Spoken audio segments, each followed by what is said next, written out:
Assalamualaikum Pak Warsono, bagaimana kabarnya hari ini? Waalaikumsalam. Alhamdulillah sehat. Gimana kabar baliknya ya? Alhamdulillah saya sehat juga. Pak Ono, Iya. ini jam lagi senggang ya waktu? Ya, senggang. Ya. Begitu saya ingin berdiskusi sedikit dengan Pak Warsono. Terima kasih telah meluangkan waktunya. Ya, jadi ini Pak, saya ada tugas untuk studi kasus tentang Ibu Bupati dan harus menanyakan kepada rekan bagaimana sih rekan lainnya menjawab kasus ini. Oke. Kasus seperti apa, Bu? Kasusnya adalah Ibu Tati adalah guru kelas 5 SD yang merupakan rekan kerja Anda, yang mana sama-sama mengajar kelas 5 yang kelasnya paralel. Ya. Ruangan kelas Ibu Tati pun persis di sebelah ruangan kelas Anda. Ibu Tati itu terkenal sangat disiplin dan cenderung galak. Pada sisi lain, Bu Tati juga pekerja keras dan murid-muridnya pun selalu mendapatkan nilai yang baik. Kemudian sebagian murid-muridnya sangat takut kepada Bu Tati dan sebagian lainnya bisa menyesuaikan diri. Di samping itu, kepala sekolah dan orang tua murid sangat menghargai Bu Tati. Ya. Suatu hari, Anda mendengar seorang murid sedang menangis. Kemudian Anda pergi keluar melihat asal suara tersebut. Anda melihat seorang murid perempuan kelas 5 sedang berlutut di atas bebatuan di sekolah sangat panas saat itu. Ya. Kemudian sebagian anak tampak mencuri-curi pandang kepada anak perempuan tersebut, sementara Bu Tati terlihat cuek, tidak menanggapi tangisan anak tersebut. Nah, jika Anda adalah tetangga kelasnya Bu Tati, apa yang harus dilakukan? Apakah guru lain dapat menginstruksi di mana saat itu dan mulai memiliki wewenang atas kelas yang dipimpinnya? Nah, dalam kondisi ini, Pak Warsono seandainya tetangga kelasnya Bu Tati, apa yang akan dilakukan? Terima kasih buat pertanyaan dan kasus yang sangat panjang. Ini setahap demi setahap. Pertama, kalau tadi kalimatnya instruksi tentang hukuman, intinya hukuman Bu Tati, mungkin saya sebagai rekan tidak punya hak untuk instruksi atas hukuman Bu Tati. Tetapi melihat sisi manusiawi dari jenis hukuman yang dilakukan Bu Tati, itu saya sebagai rekan kerja punya hak sharing, punya hak tukar pendapat dengan Bu Tati. Misalnya, sebesar apa kesalahan anak tersebut sehingga dihukum berlutut di terik matahari di atas berbatuan. Itu menurut saya itu tetap kurang manusiawi atau kurang mendidik.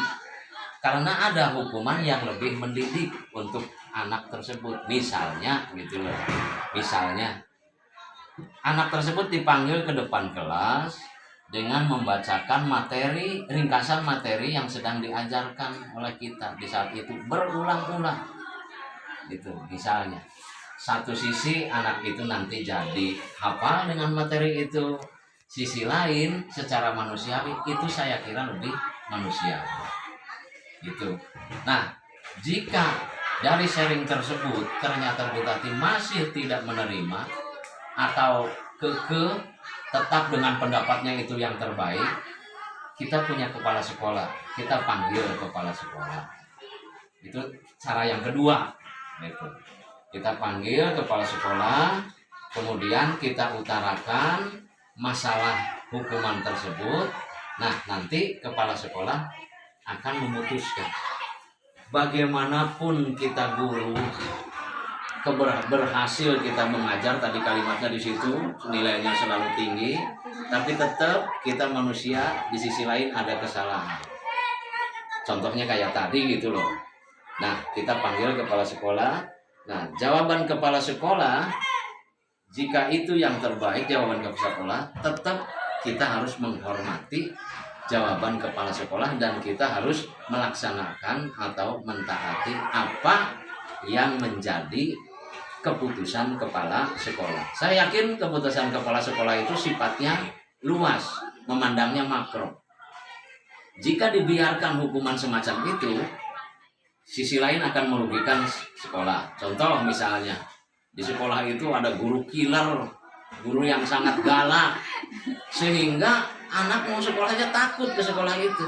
Walaupun wali murid dan kepala sekolah tahu guru itu bagus ngajarnya, tapi di sisi lain tadi, di sisi manusiawinya, saya kira kurang manusiawi. Maka hukuman itu yang terbaik. Nah, kalau kepala sekolah sudah memutuskan, kita laksanakan dengan baik. Itu mungkin sementara ajaran saya, Bu Anita, seperti itu kasus Bu Anita. Adapun orang lain punya jawaban tersendiri kasusnya, ini jawaban saya terhadap Bu Anita. Seperti itu, mau saya ditanya, saya menjawab. Terima kasih. Wassalamualaikum warahmatullahi wabarakatuh. Terima kasih Pak Warsono atas jawabannya begitu sangat mencerahkan ya. Berarti ada 2 tahap. Yang Iya. pertama Pak Warsono melakukan bimbingan kepada anak tersebut. Bukan, sharing dengan guru tersebut. Sharing. Iya. Jadi itu sharingnya ketika saat itu apa setelah selesai pelajaran di waktu luang? Setelah selesai pelajaran. Oh, Iya, jadi tadi kan ada interupsi ketika ngajar. Ya, kan kita juga kurang etis gitu sama guru. Bu, misalkan Bu, interupsi ini kok kenapa dihukum? Nah, itu kurang etis. Jadi setelah mengajar waktu luang kita sengaja gitu mendekati, terus bagaimana kok ibu menghukum kayak gitu kan gitu. Berarti melakukan diskusi dulu dengan Bu Tati di waktu Iya. senggangnya. Nah, Iya. jika Bu Tati tidak menerima Menerima. teguran kita, Mm-mm. maka ke kepala Ke sekolah kepala yang sekolah. sebagai penanggung jawab. Betul. Begitu. Terima kasih Pak Warsono atas penjelasannya Iya. dengan kasus Bu Tati ini sehingga saya lebih memaknai. Terima kasih telah meluangkan waktu.